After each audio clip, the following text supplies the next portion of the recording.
تعرف ان محمد علي باشا عرف يحكم مصر وما عرفش يصور صورة؟ لو ما كنتش تعرف تعال احكيلك.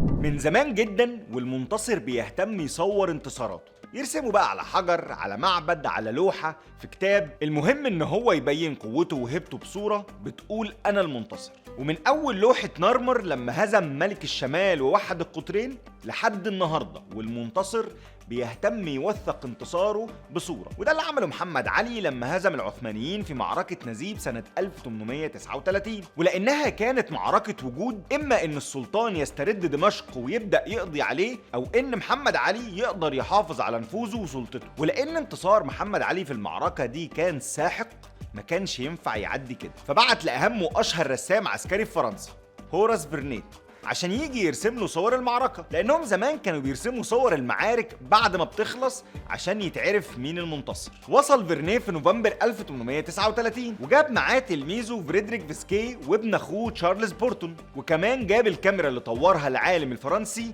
لويس داجير. واستقبله محمد علي استقبال عسكري في قصر راس التين. وبعدها استأذن فيرنيه محمد علي إن هو يصور واجهة قصر الحرملك.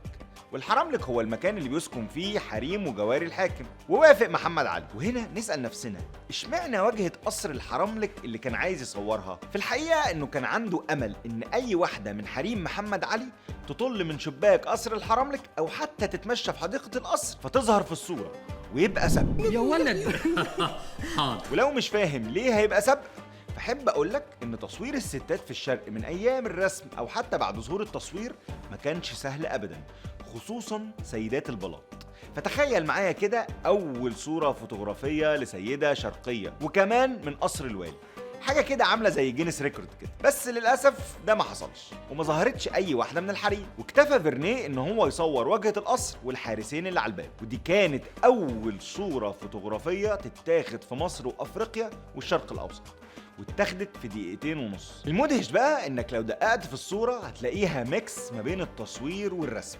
المبنى هو اللي لقطته الكاميرا، انما الحارسين مرسومين. وده كان اول جمع ما بين الفن التشكيلي والتصوير الفوتوغرافي. وفيرنيه رسم الاشخاص في كل الصور اللي اخدها، مش بس الصوره دي. وممكن يكون السبب في ده انه كان صعب الناس تفضل ثابته طول مده التصوير. ولما شاف محمد علي السرعه اللي اتلقطت بيها الصوره دي انبهر جدا، وحس ان الكاميرا دي اختراع اعلى من قدرات البشر، لدرجه انه قال ان التصوير ده رجس من عمل الشيطان. مش بس كده، قال له بقولك ايه يا فيرنيه، انت لازم تعلمني.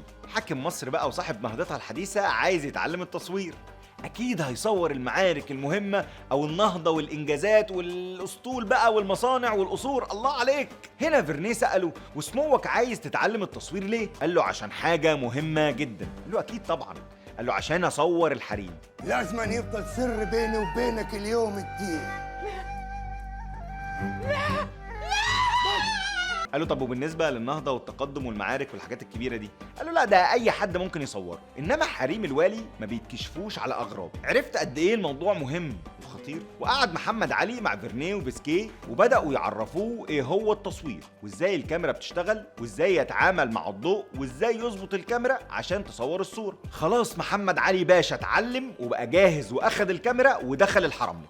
واول صوره يلقطها والي مصر في الطريق يا جماعه، بس في الحقيقه ما اتلقطتش لانه ما عرفش ياخد ولا صوره. انت كويس وزين وطيب ويجي منيك، بس فهمك على جدك. وقالوا ان ده بسبب ان محمد علي قلب المعادله الكيميائيه ما بين المظهر والمثبت، وفي الاخر ما طلعش ولا صوره واضطر يدخل واحد من اعضاء البعثه الفرنسيه للحرملك على عكس ما كان هو عايز. اللي عايز اقوله لك ان محمد علي باشا اللي نجح في انه يهزم المماليك والانجليز والعثمانيين ويحكم مصر والسودان والحجاز والشام اتعلم التصوير وفشل ان هو يصور.